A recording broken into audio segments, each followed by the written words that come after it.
All right, perfect. Thank you. Welcome everyone to the Planetary Workshop. Very happy to see you all here today. And if you need a translation, we do have it in Vietnamese. So Sabode will be the one you want to connect with. And let's get started. Let me share my screen. Go to full screen. All right, so here at the Planetary Workshop, we'll spend the first few minutes just kind of welcome everybody, let everybody get logged in. And then we'll have 8 minutes of chanting, which is going to be Baba Nam, Kevalam, followed by some guided meditation. And then we'll have about a 50-minute presentation with a little bit of a closing, and then we'll have some announcements. So just to start our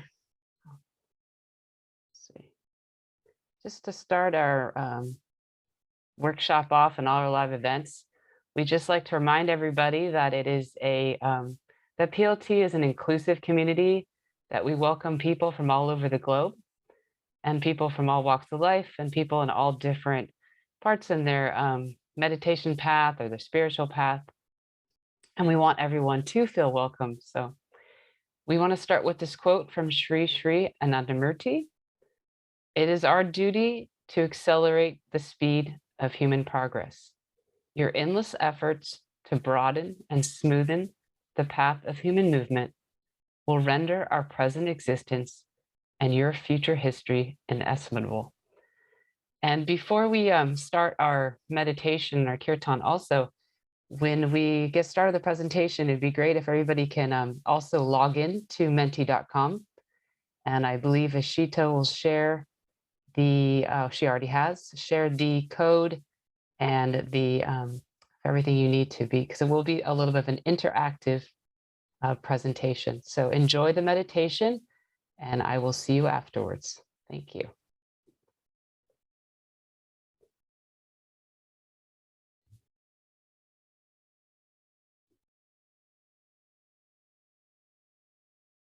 I'm going to sing this mantra, Baba Nam Kevalam. Many of you are familiar with this, but perhaps not all of you.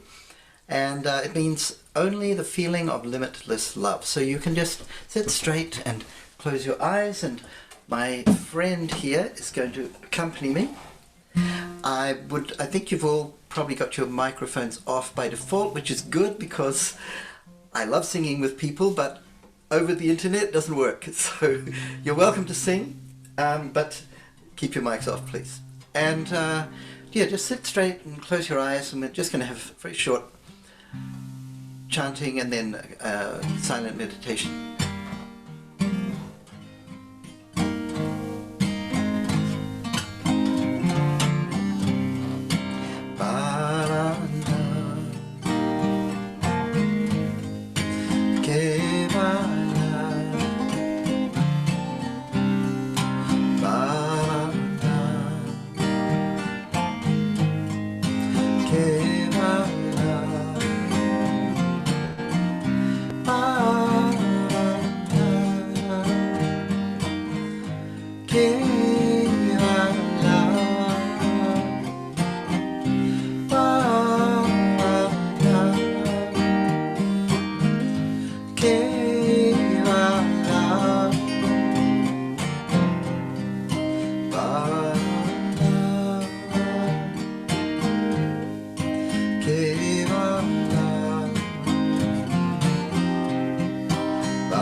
keep your eyes closed.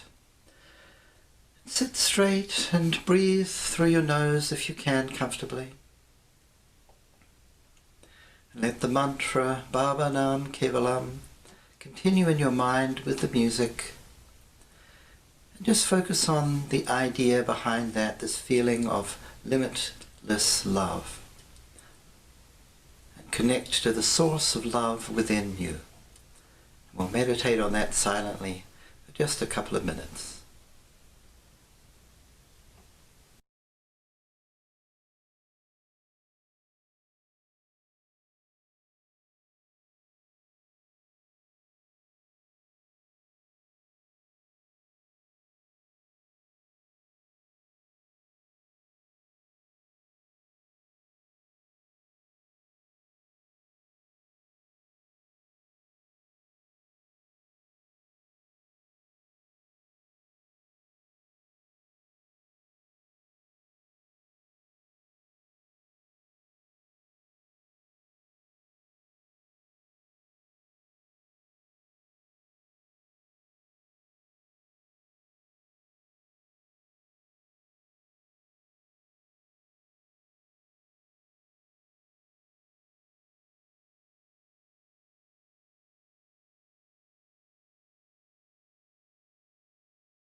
Take a deep breath. Breathe out and relax, and you can open your eyes.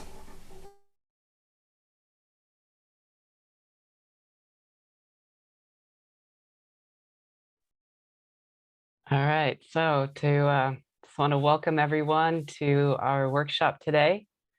And I'm very excited to be bringing this topic and sharing an interview, an inspiring story about one person's kind of mission to feed an island and to bring food security here to my local community. But I think it's also important for all of us as we are here learning about what we can do to make change and to make a positive difference in this world. So I'm going to share my screen. And like I said earlier, I'd love for you guys to log in to menti.com, and got a few questions. So the topic is going to be food security for all.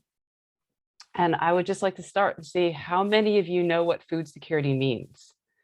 So you can log in to the Menti and let me know. And you can also, if you need to, you can put it into the chat. But I would love for just to see if people have, yes, I understand, no, I've heard of it, or I've never heard of it, no, but I've heard of it. So no wrong answer, just like to see where people are at. I know more recently it's become more of a buzzword with especially with COVID. We've been seeing a lot of shortages across the world, the globe. I think it's something that impacts all of us, but just would like to see.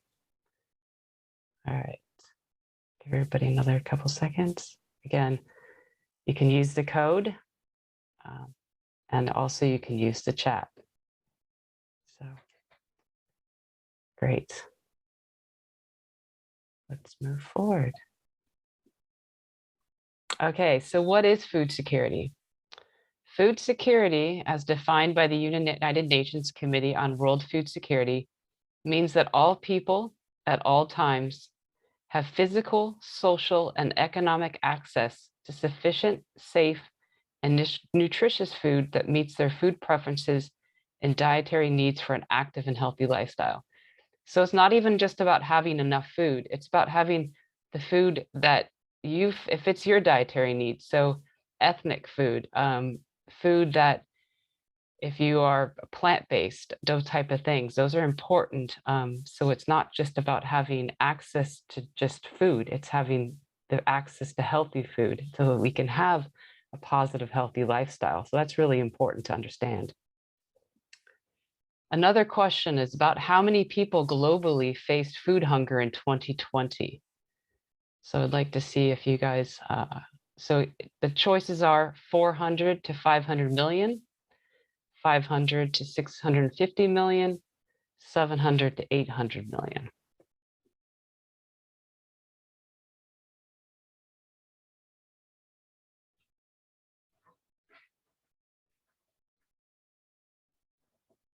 We've got 3 people saying 700 to 800 million. We have 1 with 550 to 650, 1 with 400, 500 million. Everybody another minute. Again, you can use the link to log into the Menti. And it allows you to interact with the polls. Okay, it looks like the majority here is going to say 700 to 800 million. In 2020, between 720 and 811 million people faced hunger. The number of people in the world affected by hunger increased in 2020 under the shadow of the COVID-19 pandemic. After remaining virtually unchanged from 2014 to 2019, the prevalence of undernourishment climbed to around 9.9% in 2020 from 8.4% a year earlier. So that's pretty drastic. It affects everyone all over the globe. I mean, I don't think there's any part of the world that is not impacted by hunger. The UN has pledged to end hunger by 2030. Around 660 million people may still face hunger in 2030, in part due to lasting effects of the current COVID-19 pandemic on the global food security. 30 million more people than in a scenario in which the pandemic didn't occur. So if the pandemic had not occurred, they're saying that 30 million more people would not have faced food hunger. And unfortunately, that's what's happening. To drive that number home, in 2030, the number of people facing hunger may be close to the double of current population of the United States or triple of that of Brazil. So that's pretty, it's pretty sad. It's pretty big numbers, but there is hope, and that's why we're here to talk about that. So I also want to talk a little bit more about, we were talking about food security is not just about having access to food, but it's having access to adequate food. How many people do you think do not have access to adequate food in 2020? More than 1 billion, more than 2 billion, less than a billion. So if you can log in, that would be great. And so we have more than 1 billion, one person saying, more than 3 billion, more than 2 billion, 4 people. Okay, let's see. Beyond hunger, nearly 1 in 3 people did not have access to adequate food in 2020. While the global prevalence of moderate or severe food insecurity has been slowly on the rise since 2014, the estimated increase in 2020 was equal to that of the previous 5 years combined. So again, the pandemic has had a humongous impact on our food security. Nearly 1 in 3 people in the world, which is 2.37 billion, did not have access to adequate food in 2020. That's an increase of 320 million people in just 1 year. Healthy diets are out of reach for 3 billion people. The cost of healthy diets, coupled with persistent high levels of income inequality, put healthy diets out of reach in every region of the world. Like I said, it impacts everyone. It's not just, second and third world countries. It's affecting everyone. And it's something that we all need to face. Shifting to healthy diets that include sustainability considerations can contribute to reducing health costs and climate change costs, which is really important to understand. Now to the positive part. How can you help? How can we bring change? And that's what this whole workshop's really about, is to share a story of how they've trying to make change within this community and hopefully make an impact globally. But how can you help right now? First, you can shop and eat local. You could grow your own food, your community garden. You can even grow food on your patio. I mean, and there's even now you can grow food on your countertop, even with the smallest amount of little sun. They even have artificial light. You can grow herbs in the winter inside your house. It's pretty amazing what they've come up with. So just planting some herbs on your patio or in your backyard if you have, or I know Karun lives in a community where they grow food. It's just amazing. So there's a lot that you can do. You can check the labels for sustainable produced items. So become educated, understand what those labels mean, because each label is different. And some there are just there for marketing purposes. But a lot of labels, if you do a little research, you can really find out what companies are trying to bring good, positive change. Aim for zero food waste. That's another important thing. Try not to allow food to go to waste. Supporting initiatives for more sustainable production and healthier food in your community or in your country or in your region is another way to, again, to become educated, to become active. Demanding greater transparency about the hidden cost of food is another thing. So again, that comes back to supporting initiatives, being active, getting educated. So like I said, today is looking at the positive side, inspiring us, giving us maybe some hope, some direction on how we can tackle some of the things that we just talked about, some of those numbers. And I'm gonna, just in a few minutes, we're gonna see an interview with Steve Phillips. He has a company called Local Harvest, and he is on a mission to feed an island. And he shared some of these slides with me. And he is trying to make Maui move towards a self-reliance in our food supply. And his goal is to take the island of Maui from 85% food dependence down to 40% over the next 10 years by cooperating with local farmers, food buyers, and like-minded organizations. So here in Hawaii, they used to have the hupa'a, which is pretty much from the mountain to the ocean. And that's how they lived. And the Hawaiians here grew all their own food. They grew taro, cane sugar, sweet potatoes, coconut, breadfruit, which is a very sustainable starch, bananas. They also had pigs, chickens, and fish for protein. Nearly, there was people that they survived. And one thing I heard one time is that when food was good, everyone was fat. When food was not good, everyone was thin. So it was a sustainable culture, and we're trying to get back to that. Unfortunately, the plantation era came through and they bought up all the land, and we had pineapple and sugarcane covered the Maui landscape. Most of that was shipped to the mainland. Fortunately, today, most of that is gone and the land's being taken back to farming, which is a beautiful thing to be seen right now. So why is he working to build a local food supply? Like he said earlier, 85% of Hawaii's food is currently imported from the mainland or other countries. And we really saw what happened with COVID. Our shelves were empty. I know that was happening across the globe, but it really impacted us here. And it was scary. It was definitely scary. Restaurants closed. They had to even share food, trying to keep open so they could feed their staff.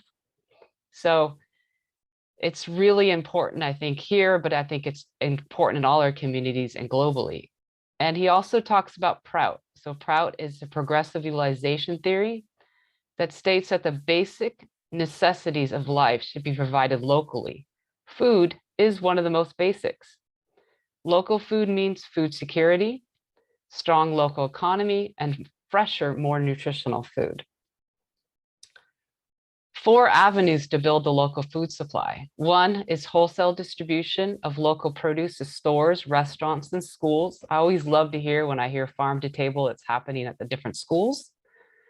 Direct to home delivery. I see one of Steve's, like we'll talk about this a little bit later, but one of Steve's vans drive through my neighborhood a couple times a week, delivering boxes of fresh vegetables to my neighbors. Coordinating weekly farmers markets, and creating value-added products. And all 4 avenues, we promote the vegetarian diet. So like I said, he has a wholesale distribution, which is called Local Harvest. He also brings local produce from the Maui farms, and it's pretty amazing. They produce macadamia nuts and honey here, lots of local produce, and he delivers twice a week straight to restaurants and to the farmers market. And it's great because he's really supporting a lot of farmers all over the island, and not just here on Maui, but the extending islands also.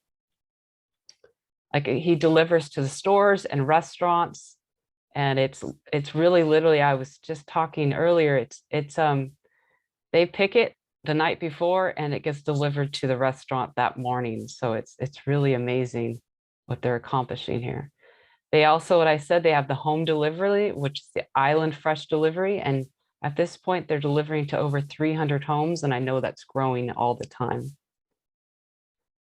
And twice a week, they have a farmer's market. And it's beautiful. They have a lot of vendors there, not just selling fruit, but selling their crafts, and adding to a circular economy, keeping the money here in the local community. And it's great. I help out at the farmer's market once a week, and it's a lot of fun. It's really worthwhile. And it's amazing vegetables and fruit. It's like 95% of my diet. So 25 vendors with locally made or locally grown products. It's just really great. All the handcrafts that people make are just amazing. Produce from Maui farms. So just some beautiful pictures of all the produce that's grown here, which we're so fortunate to have. And I worked on Wednesday, and on Thanksgiving, which is a holiday here in the United States. It was amazing to see how many people were coming to the farmers market. And it's great because we are a place with a lot of tourists. A lot of people come from other places, and the word is out. So it was beautiful to see people so excited to find locally grown food and supporting the economy here locally. Just to show you a little culture, they also have live Hawaiian music, which I always find beautiful. And there's Steve. He also presses sugar cane juice, fresh sugar cane juice. and he just started a new smoothie bar. So lots of new things happening. And they also have a package line of Savic food products, which is called Savic Kitchen and Food for the Body, Mind and Soul. And they're incredible. They're all like made out of macadamia nuts, and they have different dressings, and it's him and his wife. And that's also, there's Anandi, Anna, his wife. So they also donate to the, for homeless. She feeds the homeless at least once, if not twice a week. And we take a lot of the extra vegetables, especially if they get a little too ripe, and donate them to the kitchens, and then they get distributed to our homeless population. So we're trying to add food security to not just, people that can come to the farmers market, but extend it to the entire community. So he just talks a little bit about collaboration efforts. So it does take collaboration. It's not just a one-man show. And so he's working with different groups all over the island, and that includes local government and different collective groups. So that's really important, something to take into. So Local Harvest, like I said, is on a mission to feed an island. And I love that he says, if we do not have local food supply, we cannot truly have freedom.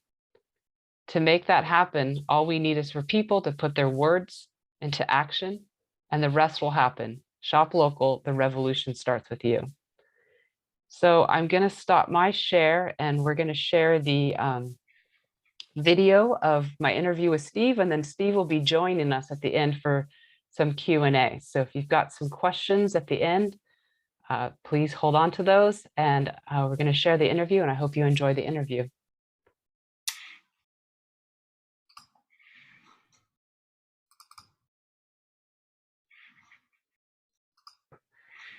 All right, welcome Steve to Planetary Workshops. We really appreciate you joining us here today. Here at PLT, we're trying to help create leaders so that we can have a better world, create a better world. And I really think what you're doing here on the island of Maui is a great example of that. So I'm happy that you're going to be joining us today. And thank you.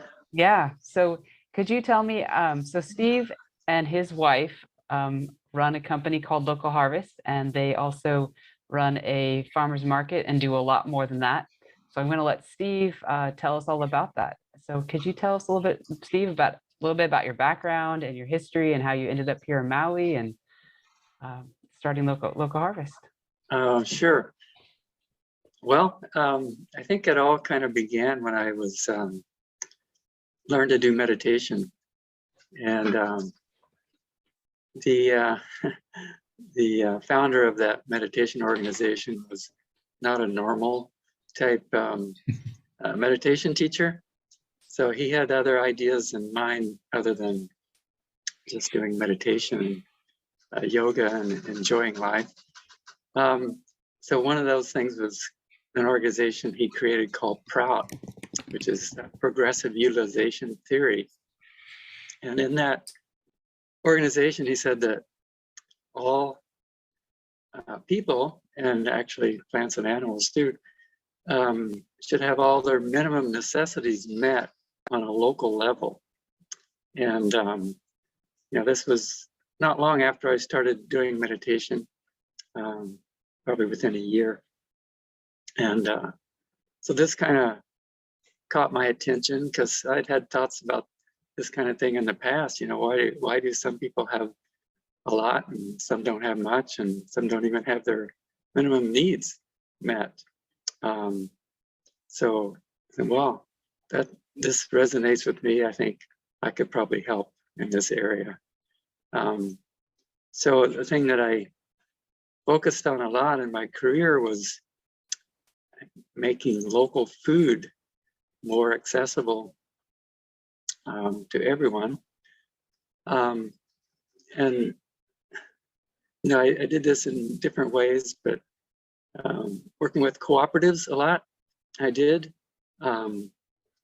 where they would focus on the local food supply. And most places don't have that much local food unless you're in the breadbasket of California or something like that. It's food comes from all over the place.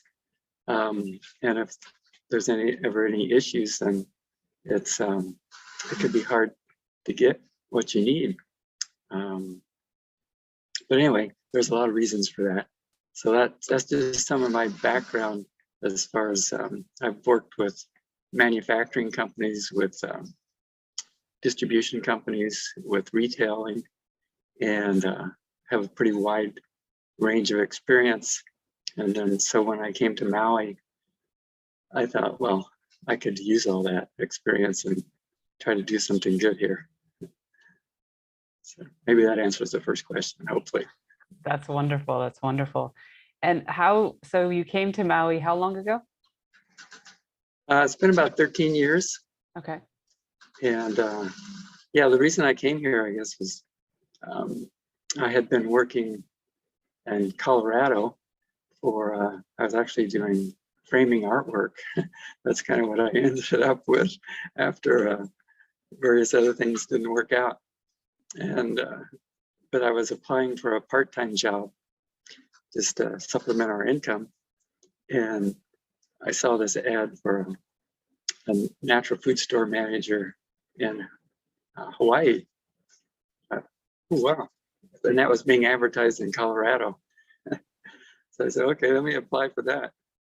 So 3 months later, we're moving to Hawaii, and first to Oahu, and then soon after, in a couple of weeks, I got transferred to the Maui store for Down to Earth. And I got to do some work there with local food companies, mostly manufacturers, because I wasn't doing the produce. And then, yeah, I did that for about a year or so, and then other opportunities came up where I got to work with a farm called Kapalua Farm, or an organic farm run by the pineapple company here, but it was a diversified vegetable farm, and did that for, I don't know, a year and a half or so, and that farm got bought out by it's called the Ulupono Initiative, trying to develop a model farm for the islands, and see how it could work out financially. So I did that for a while. And then when they gave that up, I said, well, I'll just start my own business, you know. And there was, well, I didn't quite say that yet. friends of mine asked me to come and help them pick fruit up the hill from where I was living on the west side on Maui. And said, yeah, okay, I don't have anything else to do right now. So went up, and there was this citrus orchard that was just loaded. I mean, thousands and thousands of pounds of oranges and tangerines, lemons, and all kind of things. So we picked that, and I was in charge then of selling it. So then loaded up my wife's minivan and took off around the stores. I mean, I already knew these companies, these stores, and restaurants and other customers because of the work I'd been doing there on the island. So we sold all that, and went and got more, and then I started working with more farms and more customers, and just kept building it up. That was the beginning. And then, so when did local harvest become kind of an idea and then actually into action? Like, well, I think the action started on the first day. And then when we got a good idea that it was probably going to work, we came up with a name, Local Harvest. It's always liked harvest in the name because gave a good connotation.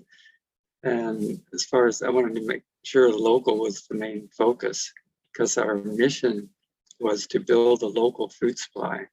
So our mission statement is on a mission to feed an island. So we're on a mission to feed an island with local food. And that's all we deal in is local food. I mean, there's other distributors where you can get food, all kinds of food, but most of it's not local. And the only way we're really going to build the local food is to say, this is all we have, you know, and we better grow it and support it.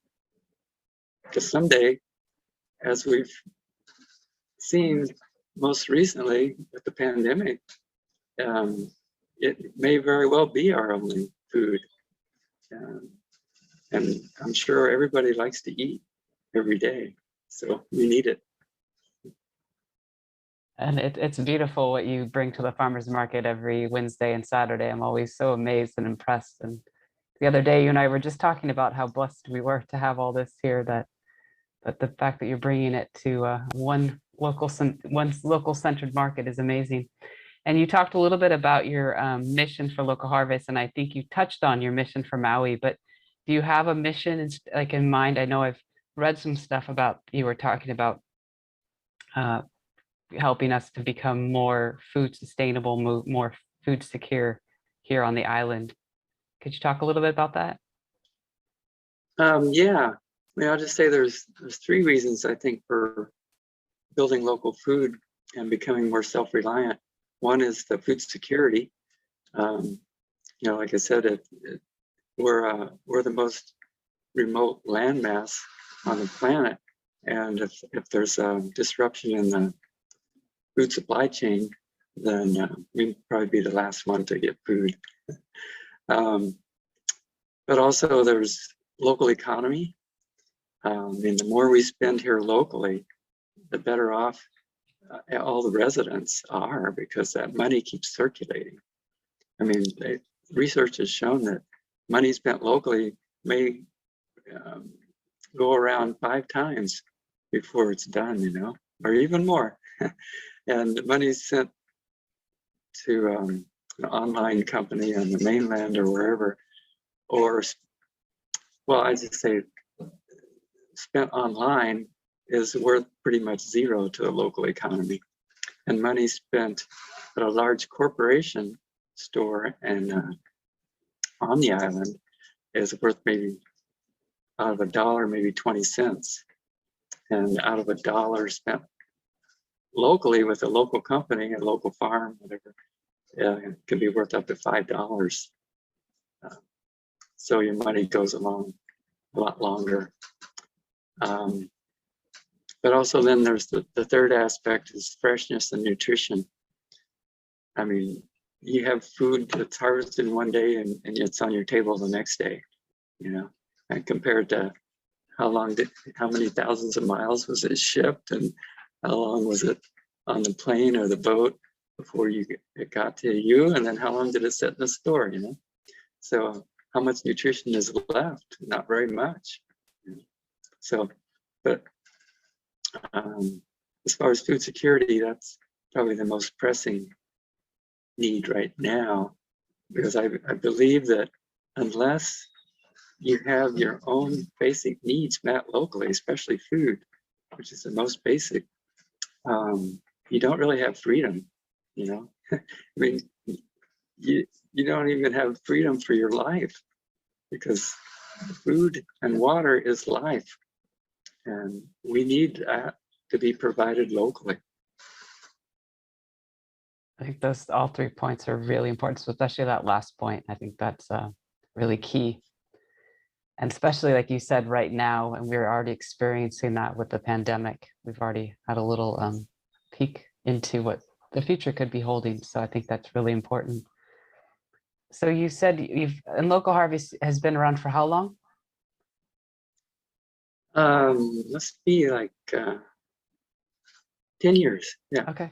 10 years. Actually, that's great. next month will be 10 years. Oh, that's exciting. Congratulations. Yeah. So what successes have you experienced? Like, is there things that you've experienced, and maybe even things you've experienced most recently with Local Harvest? Yeah. Well, I'll just say the 4 things that we do. One is wholesale produce distribution with all local farms. And then there's Island Fresh Delivery, which we started a home delivery business about 3 years ago. And then there's the farmers market, which you mentioned, Napili Farmers Market on the west side. It's about 26 vendors. And the last thing is Sattvic Kitchen, which is a branded line of products made with mostly local ingredients. And we have about 30 products now in that product line. So all 4 of those businesses are there to help utilize the local food that's on the island and get it distributed. So what successes have we It's a lot right experienced? there.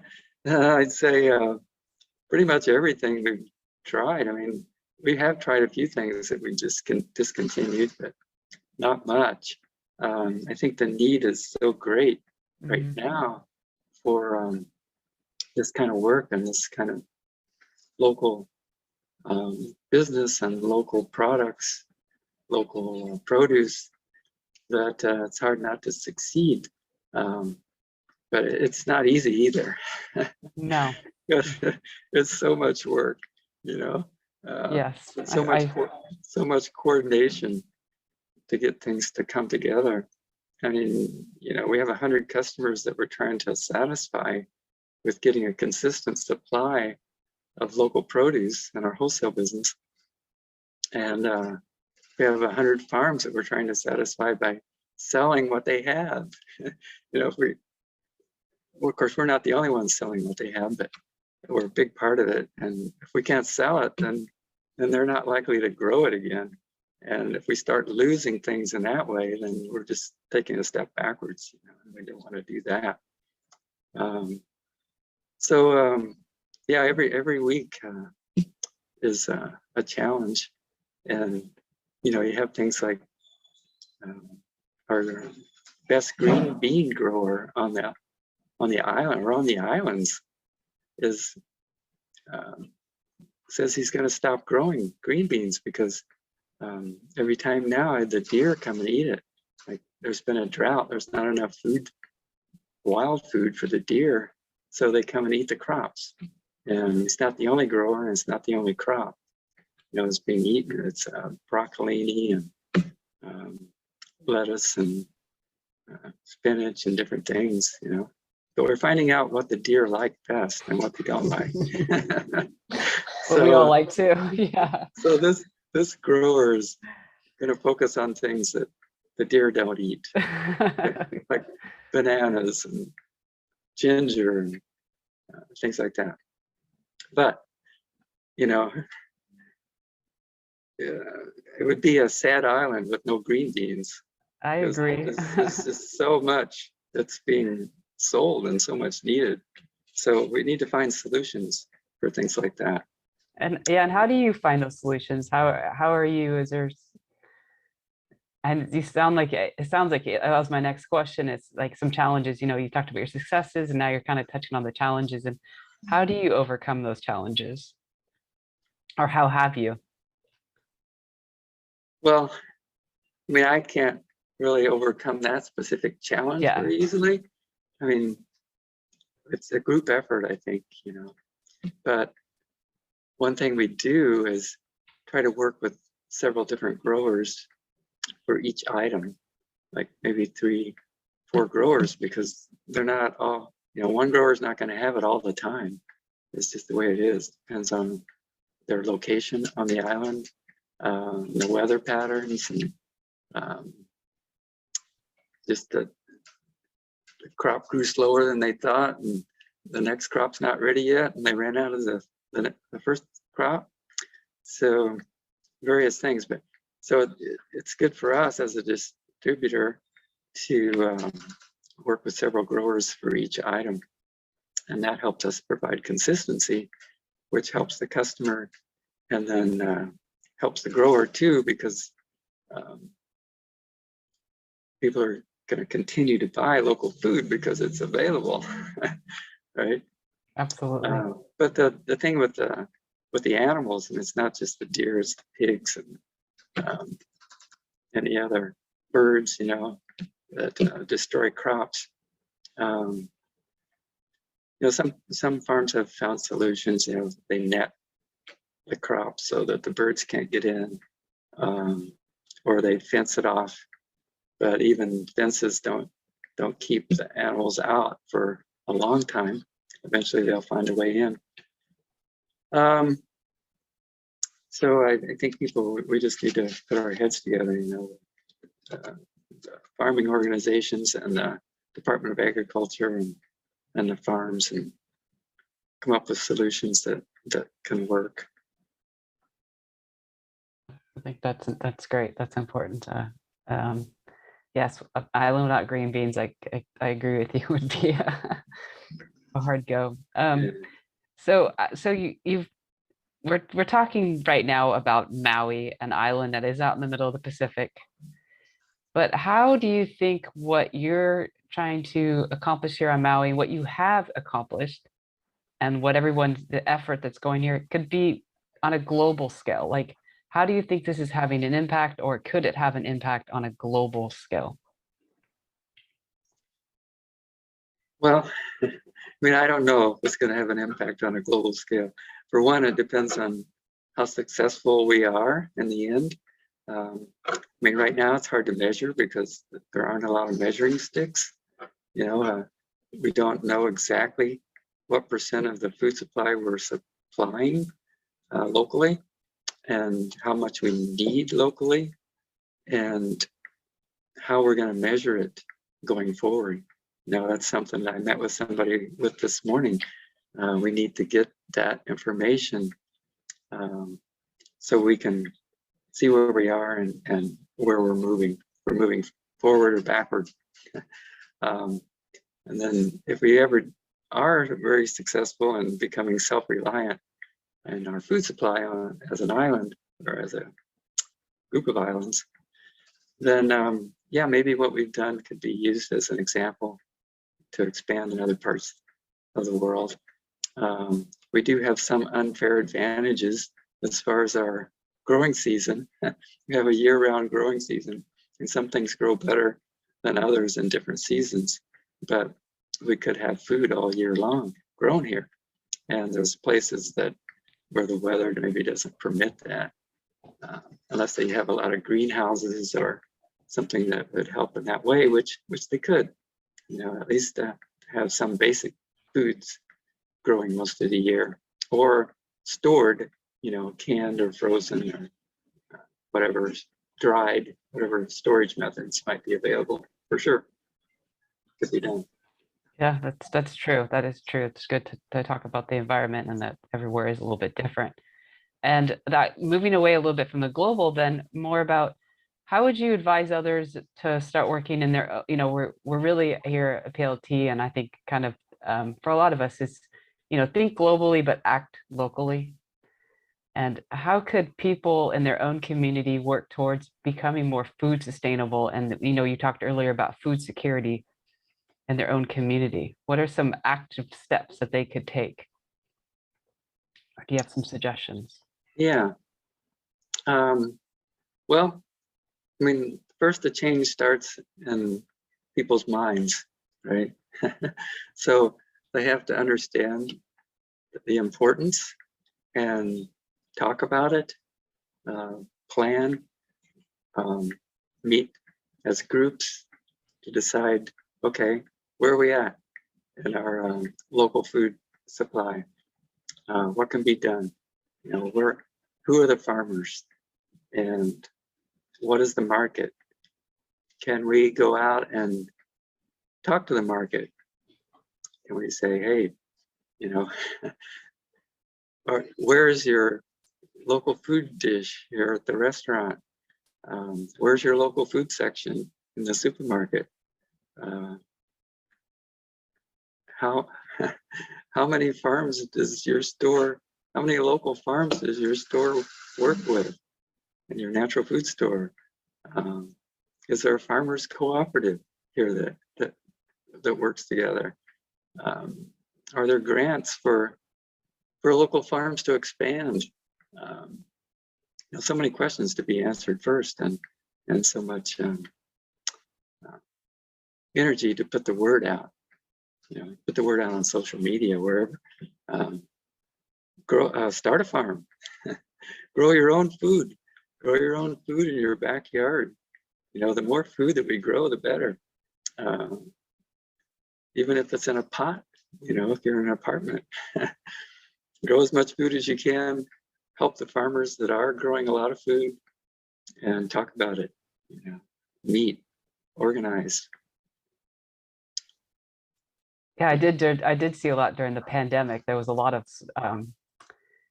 push and startups to start growing, on your patio, even just some herbs or, one or two vegetables to bring to your table. I thought that was great that people in cities and stuff like that were taking that. So that's great. And going even one more step further, I mean, do you have, let's say we got somebody that I think all it's great advice, and I think somebody that is maybe that they want to start a farmer's market in their community. Do you have a couple tips that they could give them? I mean, I know it's a big undertaking, and but is there something that you've found that looking back, that was very valuable in starting all this? Yeah, patience and perseverance are the two biggest tips. But I never really thought that I'm starting a farmer's market. That's not the way it started. Everything we've done has been just kind of happened. Started on a small scale, and then we just kept building on our successes.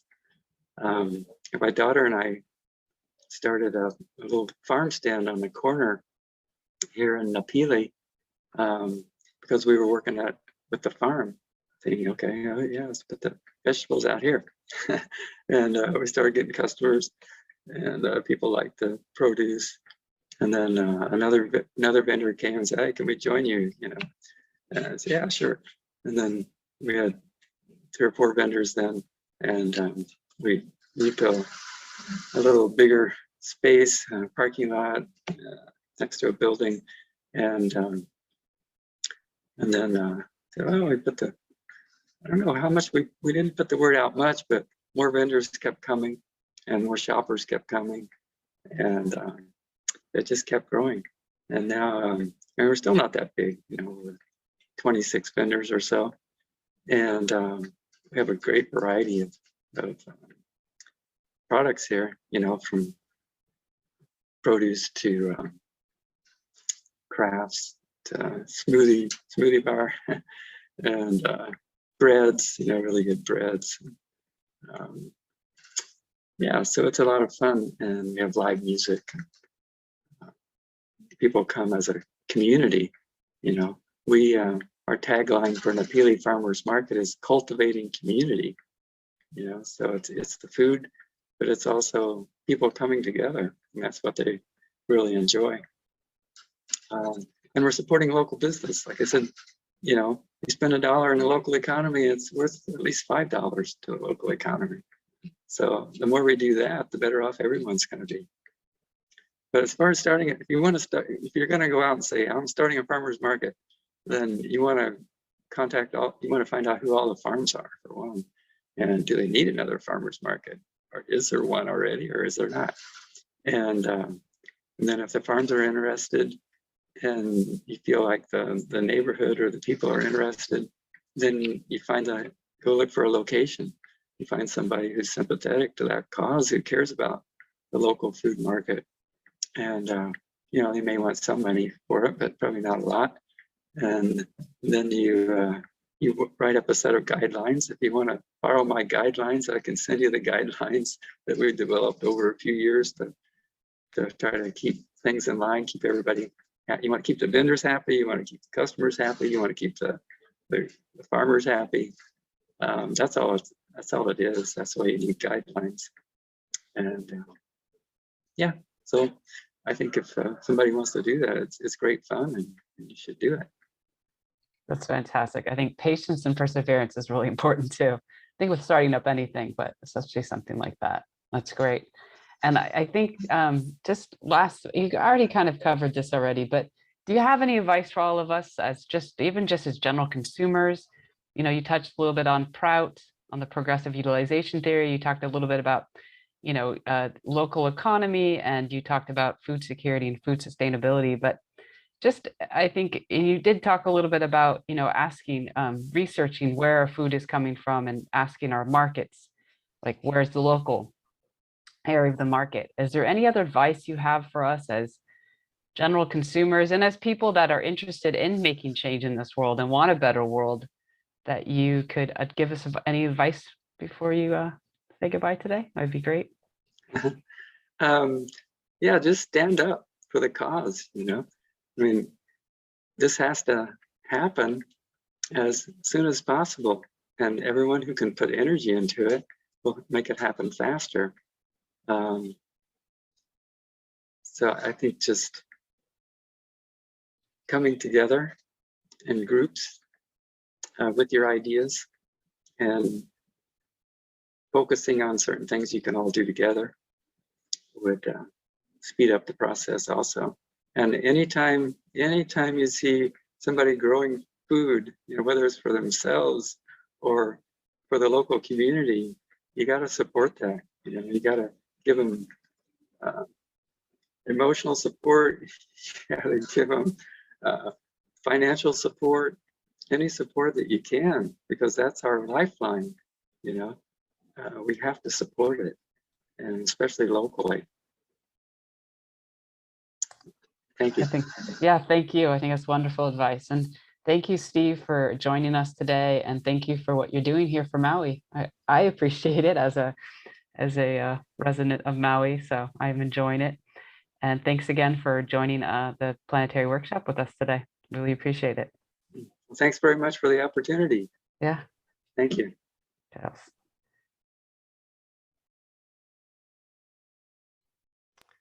All right, thank you, everyone. I hope you enjoyed that. I enjoyed having that time to talk with Steve. I think it, again, being here locally and seeing it firsthand, it's inspiring, and it's a great project to be a part of, and what him and his wife are accomplishing. I hope it inspires all of you.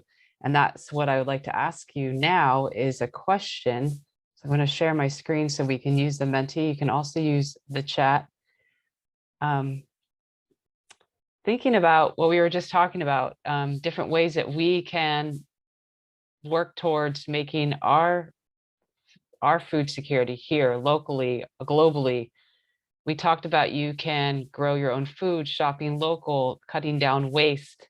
Love to hear from you what you're doing in your community to increase food security, or what you would want to do. So you can use the chat, or please use the Menti.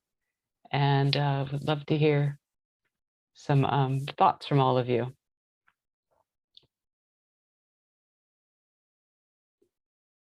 So I give everybody a few minutes to, and again, you can use the chat.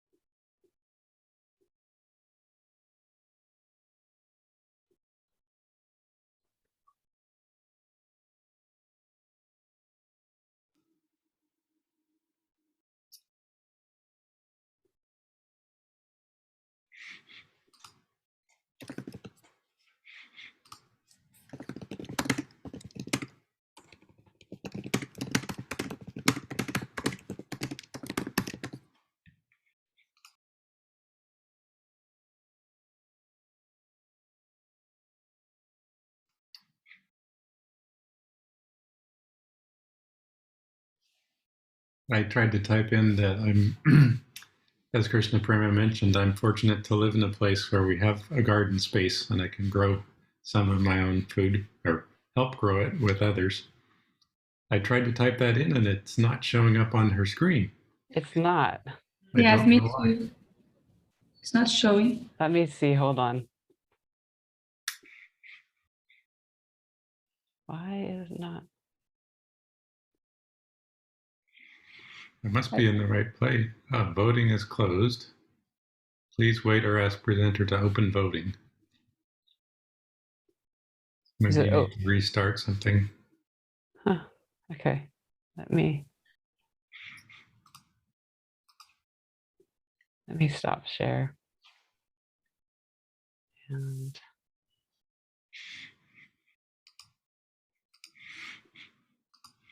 sorry about that.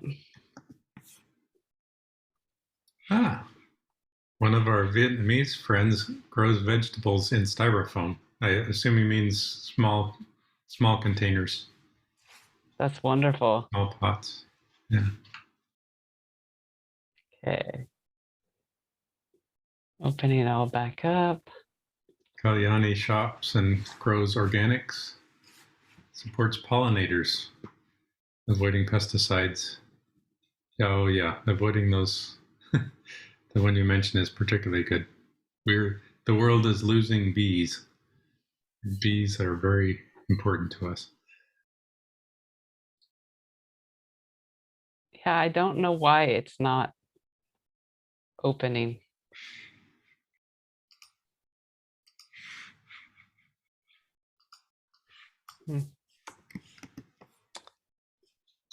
Oh, amaranth, onion, and coriander. That's what he grows in the styrofoam.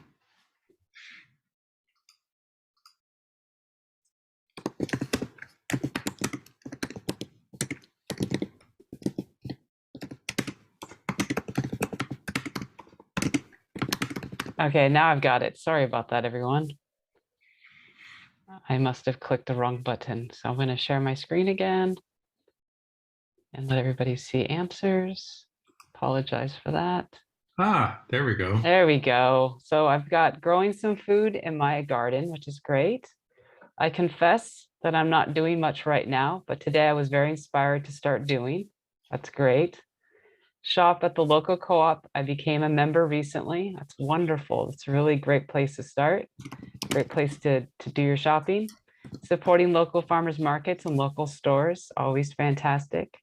I confess that I'm not doing much right now, but today I was very inspired to start doing it and growing some of my food in my own garden. That's wonderful. Mm-hmm. Grow food in styrofoam. That's all great stuff. Yeah. I mean, it just takes a little effort, but it goes a long ways. Another Vietnamese comment in the chat. Hang on. I'll add it to the screen. I compost garbage from leftovers, fruit peels that irrigate plants. That's wonderful. Composting is a fantastic, very good for the environment, really good to do just to cut down even on waste. I'm creating a small garden on the balcony of my apartment with some herbs. I also signed a compost project that collects my family organics once a week. From now on, I will give preference to local producers and support more initiatives like these. That's wonderful. One goal I'm working towards is building a compost and urban garden business. This could help close the food system by recycling food scraps from restaurants and homes and providing first-time gardeners grow bags with seedlings. That's beautiful, fantastic.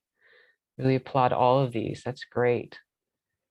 Really appreciate everybody's input. And again, it's not even just about what you're doing, but what you want to do, and then just taking those first initial steps like Steve talked about. Just starting on the side of a road with some citrus and then expanding and expanding. And again, it takes a group effort, but it just takes some initiative, commitment. I don't know if this translated correctly. Planting on the balcony in pots is very wrong. So maybe the concern that if you get too much water on the balcony, your neighbors below might not like it. I'm not sure. I know. Actually, it may mean that it can be difficult, right? Sometimes a balcony, there's not a lot of space and not a lot of sun. It can be a challenge. I was motivated by the workshop. Thanks. That's wonderful. I would also like to start a seedling donation project to encourage the community to have their own gardens. That's fantastic. And I see that Steve has joined us. So that's great. Want to welcome Steve. And would like to do next is just to open any questions you might have for Steve. We can use the Menti. This hopefully should work. Let me know if you're typing something in and it's not coming up because I'm doing something to it. But hi, Steve. Welcome. Hi. Hi. Thank you for being here at 5:30 in the morning. Yeah, right. Well, it's a little bit of a challenge, but not too bad. Thank you. Thank you. Yeah, we got to watch the interview, and we watched the slides and did watched some of the slides that you had given me, which was wonderful. And I believe so we just like to open up some questions that everybody has, and we have a thanks, brother. Yeah. So do you know if it's working, Karun, the questions? Oh, I was busy letting Steve in. Give me a second. Okay, thank you.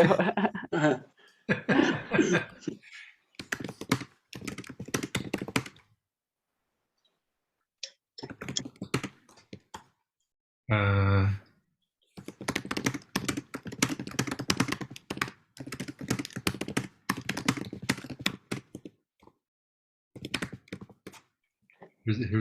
here's a question that Okay, I think seeing you I going figured to it other out. screens. Okay. Okay, I think I figured it out again. Sorry about that. There we go.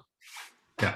Okay, okay, so Steve, these are questions. How have people joined the smoothie bar? I thought it was a wonderful idea and I would like to try it. Oh, well, it's not really a matter of people joining it. We just started it up at the farmer's market.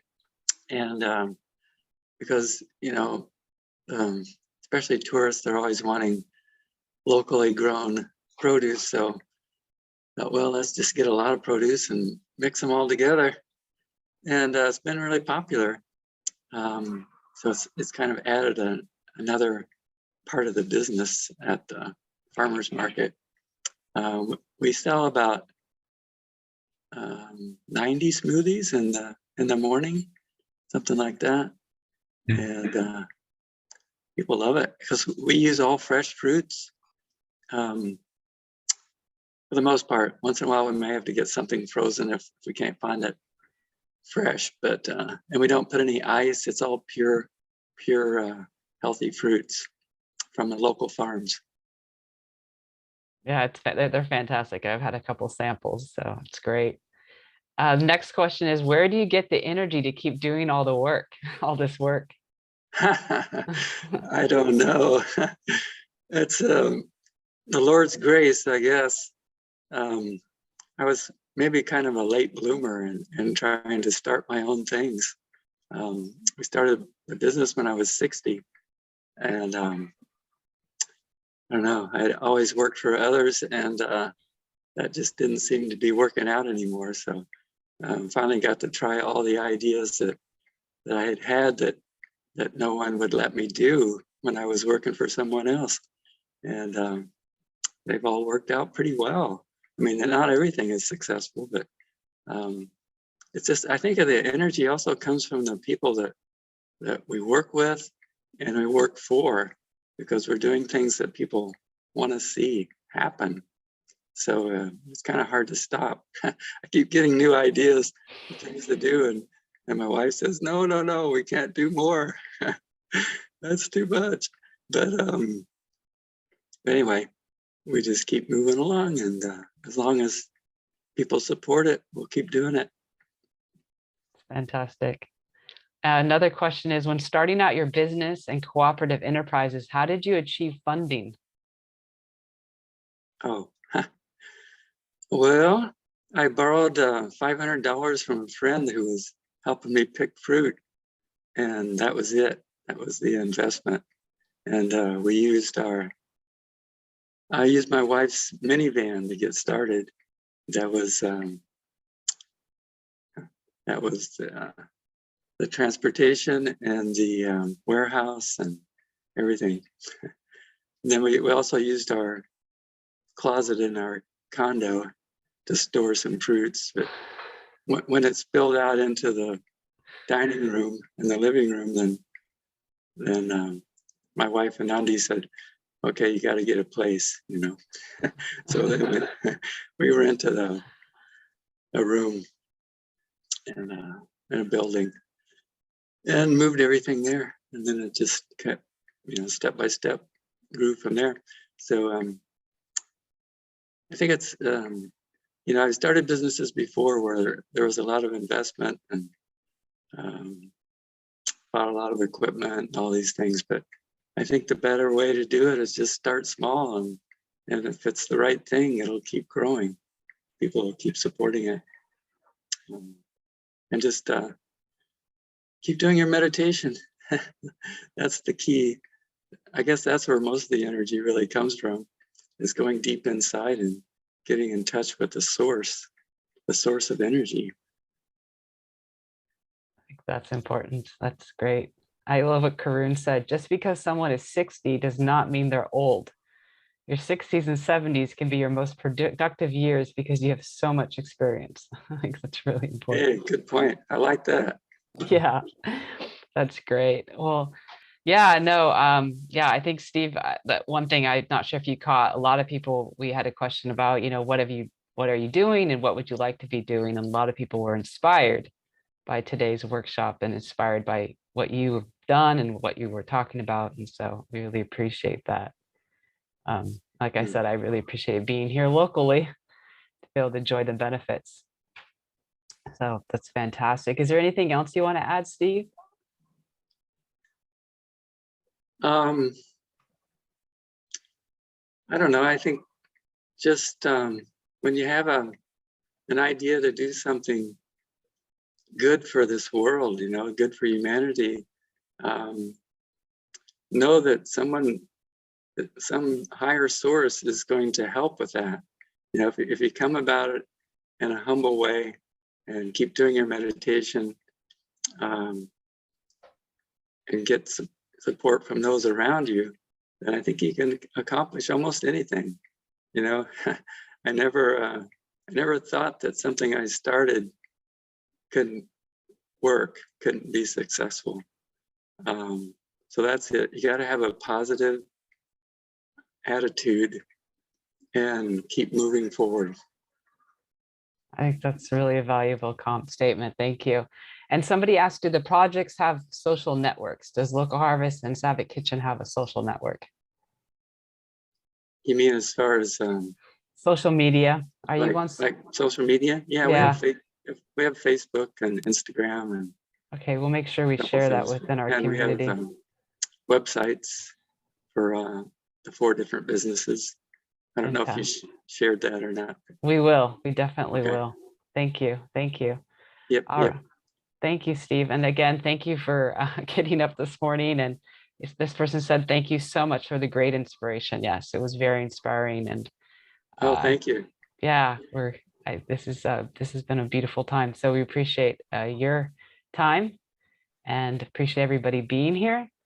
And so on that note, again, it's like Steve said, it just takes us making that initiative, that effort, that we can make the change. Like we talked about earlier, that it's insecurity, food insecurity is a global thing. And there's a lot of people going hungry. There's a lot of people that don't have access to healthy food.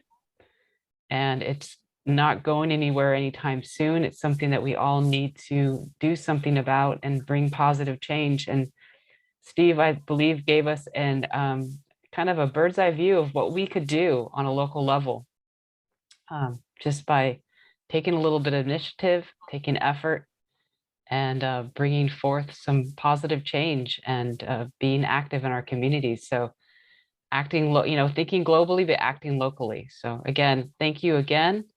And before we go, I would like everybody to either you can do the chat or you can type into the Menti. I would just like 1 or 2 words that describe how you feel right now. Again, you can use the chat or the Menti. Give you guys a few minutes before we say goodbye today. I think this one should be unlocked. Thank you. Moves. That's fantastic. Inspired. Again, if you don't have access to the menti.com, you can also use the chat. I know I'm inspired to even do more. Here we go. Excited, hopeful, grateful. Yeah, it does give a lot of hope. And hope you guys are excited to go do something I hope Karun can help me with this stuff and our brothers and sisters here in Vietnamese. Great with great ideas, wonderful. And great, perfect, thank you. All right, well, wonderful, everyone. All right, and to conclude before we go, just one quick announcement. So again, thank you for everyone for being here. Next week, we will have Dada Navahinalanda here back for the Future Intelligence Part 4, Developing Intuition. So again, this is part of his series, the fourth one, and I believe he's going to be interviewing Dada Rejitananda. So I think it's going to be a fantastic workshop, and I think intuition is a very interesting topic, really relevant to all of us. So I hope you'll join us next week, same time, and really appreciate everybody being here today. We have another one from Vietnamese, so it was very cool. So I'm glad you enjoyed it, and I hope you guys all enjoyed. And again, I want to thank Steve for being here this morning. Thank everyone. Thank Karun. Thank Sabod for our translation, and Ashita for all her help. And again, just we'd love to see more of you active in the community. We'll talk about creative ideas that we can do as a community to bring food security to all of our communities, because I believe it's important to all of us, especially with the pandemic. It's really, I think, opened up a lot of people's eyes. And I think there's a time right now, a momentum that people are paying attention. They're more aware. And we can be those game changers. We can make a difference, even on a smallest scale, by changing our behaviors. So again, thank you, and hope to see you within the community and at our planetary meditation on Saturday, and again next Sunday for our workshop on the future of intelligence. And I believe that Karun is going to share a poll, and we'd love your feedback. And on that note, have a wonderful day and a wonderful evening, and I'll stop sharing. Give you a little music for the poll. Thank you very much, Steve. Thank you. Baba Nam Kevalam, Baba Nam Kevalam, Baba Nam Kevalam, Baba Nam Kevalam, Baba Nam Kevalam, Baba Nam Kevalam, Baba Nam Kevalam, Baba Nam Kevalam, Baba Nam Kevalam, Baba Nam Kevalam, Baba Nam Kevalam, Baba Nam Kevalam,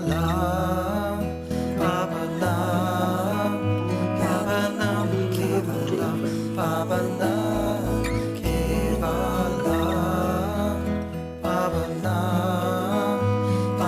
Nam Kevalam, Baba Nam Kevalam, Baba Nam Kevalam. Thanks again for coming, everyone. We'll see you next week.